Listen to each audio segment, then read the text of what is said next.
कि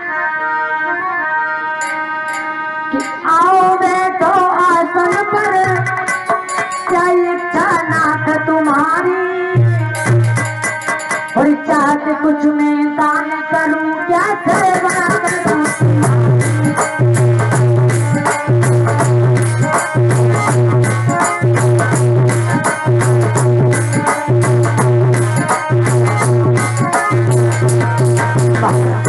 आइए विराजिए, हमारे बड़े सौभाग्य है जो आपके दर्शन हुए और आप ऐसे मौके पर आए हैं।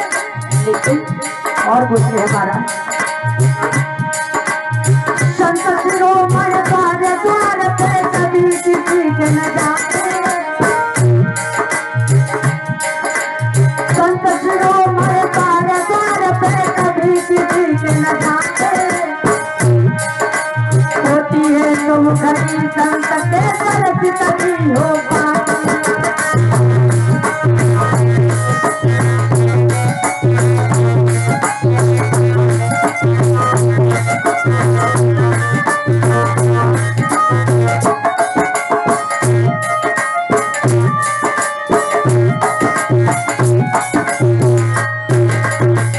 कहने लगे हैं श्रीनंद महाराज, आइए हमसे बहुत बड़ी भूल हो गई।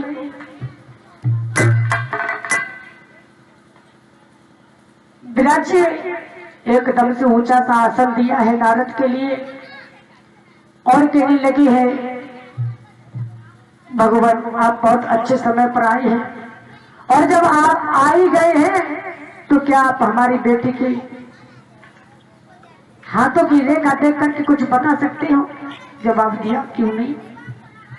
अरे हमारे समान कोई महात्मा ही नहीं है इस दुनिया में। जवाब दिया, भगवान तो फिर बताइए हमारी बेटी का घर भर कैसा मिलेगा, कैसा होगा। देवर्षि नारद कहने लगे, हैं महाराज बुलाइए अपनी बेटी को।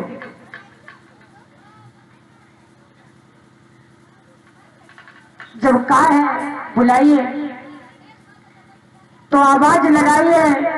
पिताजी ने बेटी विश्वमोहिनी, अरे लली पैरा नहीं करे आपने, देखो जब महात्मा जी आए तुम्हें बुला रहे हैं। जैसे ही बेटी विश्वमोहिनी दरवाजे से निकली बाहर तो देव ऋषि की नजर पड़ी। देव ऋषि नारद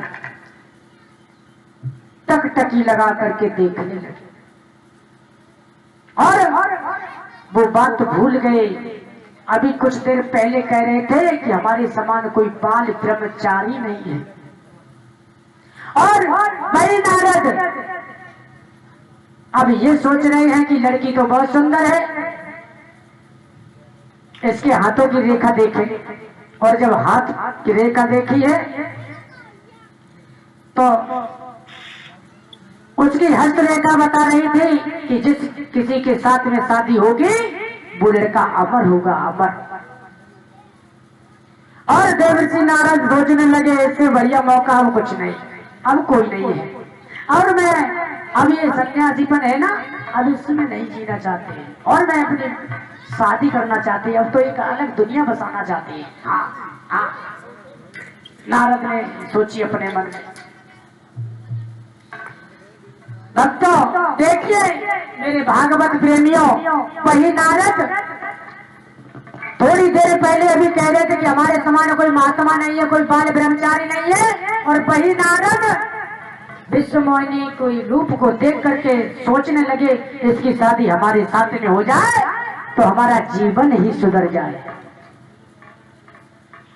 और जैसे ही हाथ पकड़ा है तो कहने लगे, बाबा जी देवर्षि नारद, अरे क्या कुछ हमारी बेटी की हस्तरेखा बता रही है, कहाँ खो गए।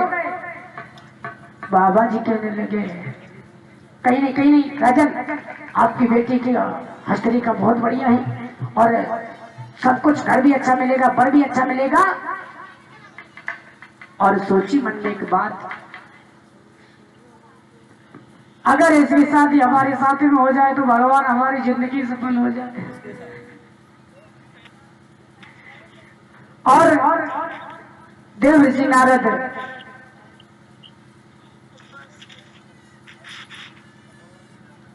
दोस्त जा रहे हैं और कह रहे हैं अगर इस रूप में तो ये लड़की हमारे साथ में शादी नहीं करेगी, क्यों ना हम भगवान विष्णु से उनका रूप मांग करके ले आए, तो भगवान इतने दयालु हैं, रूप भी दे देंगे, अपना शरीर भी दे देंगे, और ये लड़की हमारी गर्दन में बिना पूछे जे माला डाल देगी। उसी समय हाथ को छोड़ा है देवर्षि नारद ने और चले हैं क्या,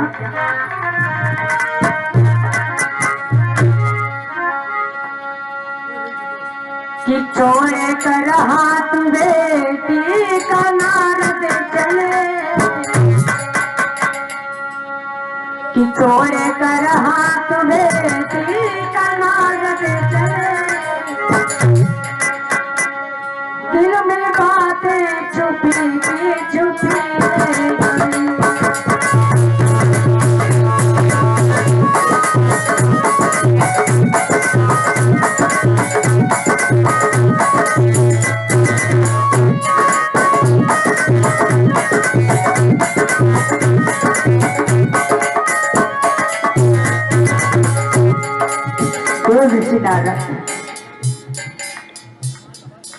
बेटी का हाथ छोड़ करके चले,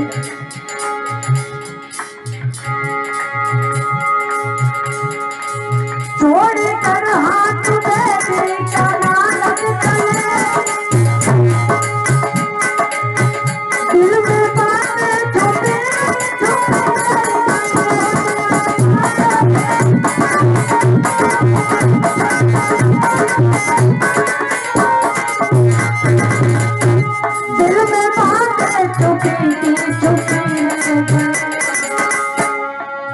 भैया दीपू कुछ कहना सके अपने मन की,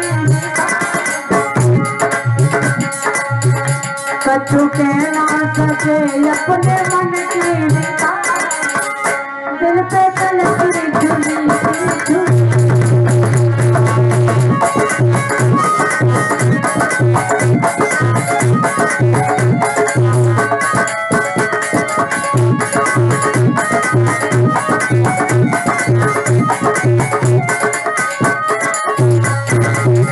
ऐसा ही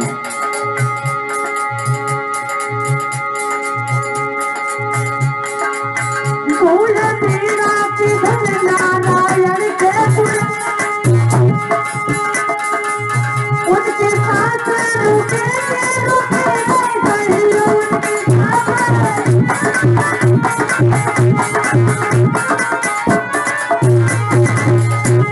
उनके साथ रुके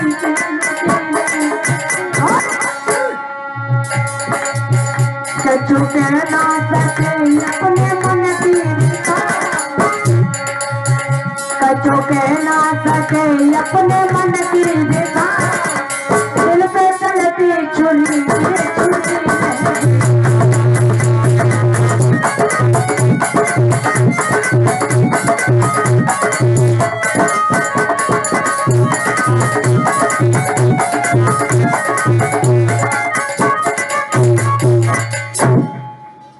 देवर्षि नारद चल दिए हाथ छोड़ करके, सोच रहे भगवान अगर हम जहां तक पता नहीं कहाँ होंगे भगवान, और अगर क्षीर सागर में होंगे तो जल्दी मिल जाएंगे, और जल्दी का पता नहीं कितना समय लग जाए वहां पहुंचने में, तब तक वो लड़की कहीं दूसरे की गर्दन में जयमाला न डाल दे, ये भी चिंता है नारद को, पागल हो गए। लेकिन मेरे भागवत प्रेमियों, नारद नहीं बदले, नारद वही है, लेकिन बदल गए उनके विचार, विचार बदल गए।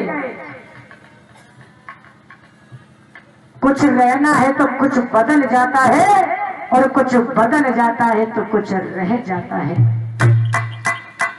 लिखा है क्या,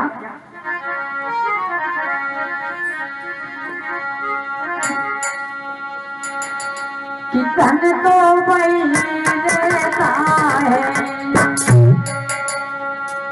महाराज परीक्षित, धन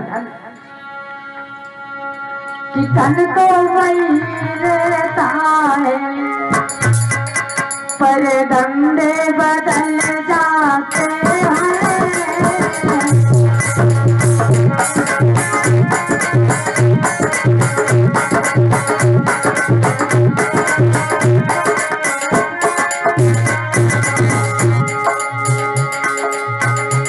लिखा है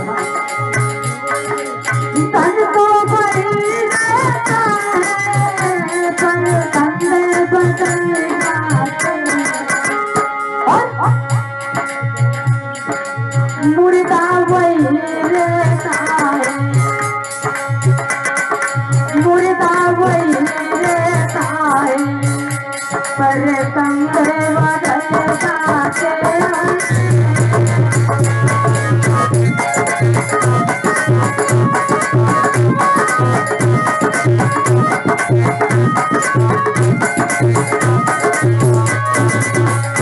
और अगर शमशान तक मुर्दा ले जाया जाए तो मुर्दा वही रहता है, लेकिन मरघर तक ले जाते हजारों कंधे बदल जाते हैं।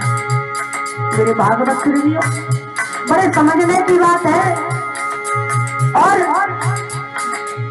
जब इलेक्शन का टाइम आ जाए तो बहुत से नेता आ जाते हैं तरह तरह के झंडे लेकर के, लेकिन नेता झंडे बदल जाते, नेता नहीं। और नेता वही रहते पर झंडे बदल जाते, पुलिस वाले वही रहते, पुलिस वाले वही रहते, हथकंडे बदल जाते हैं।